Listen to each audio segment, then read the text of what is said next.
Assalamualaikum warahmatullahi wabarakatuh. Dan kami dari Universitas Islam Negeri Kiai Haji Ahmad Siddiq Jember, Program Studi Komunikasi dan Penyiaran Islam Fakultas Dakwah dari kelompok 5 semester 4.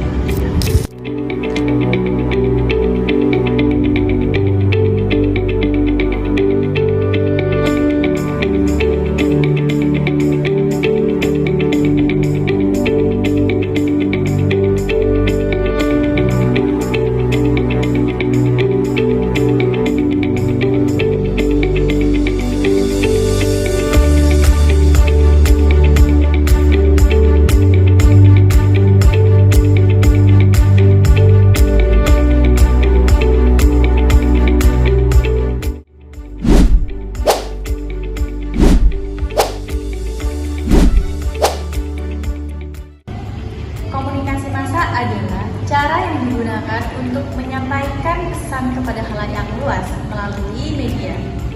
Nah, mari kita jelajahi beberapa bentuk komunikasi massa yang paling sering digunakan oleh khalayak umum. Salah satu bentuk komunikasi massa yang paling dikenal adalah berita.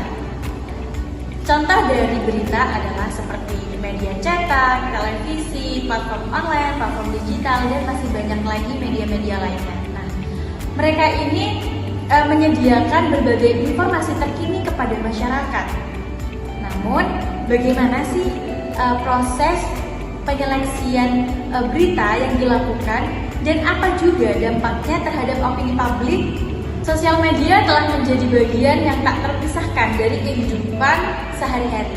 Nah, melalui platform ini, informasi, opini, dan ide dapat dengan cepat menyebar ke berbagai lapisan masyarakat. Namun, bagaimana pengaruh media sosial terhadap persepsi dan juga perilaku individu? Radio tetap menjadi salah satu cara utama untuk menyebarkan informasi, musik, dan program hiburan lainnya. Bagaimana pengaruh radio dalam membentuk suatu citra budaya dan juga politik pada suatu persepsi pandangan masyarakat? Iklan dan promosi juga merupakan bagian penting dari komunikasi massa. Nah, bagaimana sih iklan mempengaruhi keputusan konsumen dan bagaimana juga pesan-pesan tertentu yang dapat disampaikan melalui media ini?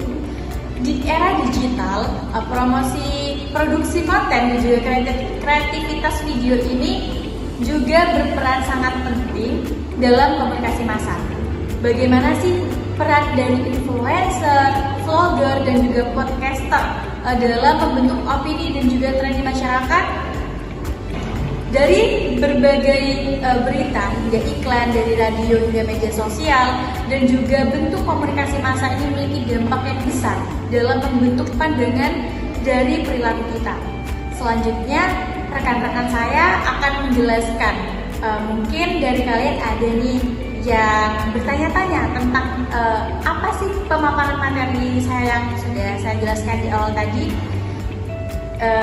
Let's do it and check it out. Oke, untuk kebingungan di pembahasan sebelumnya, saya akan menjelaskan secara singkat tentang apa itu komunikasi massa sebagai media online, media elektronik, dan media cetak. Komunikasi massa mengacu pada transmisi informasi kepada khalayak yang besar dan beragam melalui berbagai saluran seperti media cetak, elektronik, dan online. Sekarang mari kita uraikan beberapa bentuk utama media massa. Media online telah merevolusi cara kita berkomunikasi dan mengonsumsi informasi. Dari platform media sosial hingga situs berita, internet telah menjadi sumber utama komunikasi massa. Hanya dengan mengklik sebuah tombol, kita dapat mengakses banyak informasi dari seluruh dunia. Namun, aksesibilitas itu juga memiliki tantangan seperti penyebaran informasi yang salah dan pelanggaran privasi. Media elektronik termasuk televisi, radio, dan podcast telah lama menjadi bahan pokok komunikasi massa.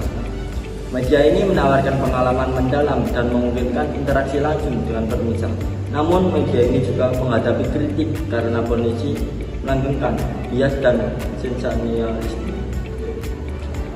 Untuk selanjutnya akan dijelaskan oleh rekan saya untuk pembahasan selanjutnya. Oke. Tadi kan sudah dijelaskan nih sama rekan saya yang tadi yang menjelaskan tentang apa sih itu komunikasi massa yang merupakan media massa itu sebagai media elektronik, media cetak, dan media online. Nah, untuk pembahasan selanjutnya, saya akan membahas tentang media cetak. Nah, media cetak ini seperti surat kabar, majalah, dan buku. Itu telah menjadi bagian integral dalam komunikasi massa selama berabad-abad. Jadi kayaknya media cetak ini sudah lama, sudah berabad-abad. Nah, media cetak ini memberikan analisis mendalam, nilai kearsipan, dan pengalaman membaca yang nyata. Namun, penurunan sirkulasi dan munculnya alternatif digital menimbulkan tantangan signifikan terhadap media tradisional ini. Jadi, media cetak ini merupakan media tradisional dari media massa. Sekarang kita telah membahas berbagai bentuk komunikasi massa. Mari kita periksa kelebihan dan kekurangan adanya media massa sebagai media elektronik, media cetak, dan media online. Nah, salah satu keunggulan utama media massa adalah kemampuannya menjangkau khalayak yang luas secara bersamaan. Lalu, media massa juga memfasilitasi penyebaran informasi, mendorong pertukaran budaya, dan memperdayakan individu untuk menyuarakan pendapat mereka dalam skala global. Namun, media massa bukannya tanpa kelemahan, pasti ada kelemahannya juga. Salah satu kekhawatiran terbesarnya adalah potensi misinformasi dan propaganda yang menyebar dengan cepat. Itu termasuk kelemahan dari adanya media massa sebagai media elektronik, media online, dan media cetak. Selain itu, media massa dapat melanggengkan stereotip, yaitu memicu narasi yang memecah belah dan berkontribusi terhadap informasi yang berlebihan. Jadi itu penjelasan saya tentang kekurangan dan kelebihan adanya media massa sebagai media elektronik, media cetak, dan media online. Terus apa sih kesimpulannya? Kesimpulannya yaitu komunikasi massa ini memainkan peran penting dalam membentuk masyarakat kita, dalam mempengaruhi persepsi kita. Dengan memahami berbagai bentuk media massa dan implikasinya, kita bisa menjadi konsumen yang lebih cerdas dan peserta aktif dalam lanskap media. Jadi kita sebagai mahasiswa komunikasi harus pintar-pintar untuk mengelola apa sih media massa yang sudah berabad-abad itu, yang seperti media cetak, terus media massa seperti media online, apalagi saat ini media online sudah marak di zaman kita. Jadi kita harus pintar-pintar untuk memilah sebagai seorang mahasiswa. Cukup sekian penjelasan dari saya, terima kasih. Take me back.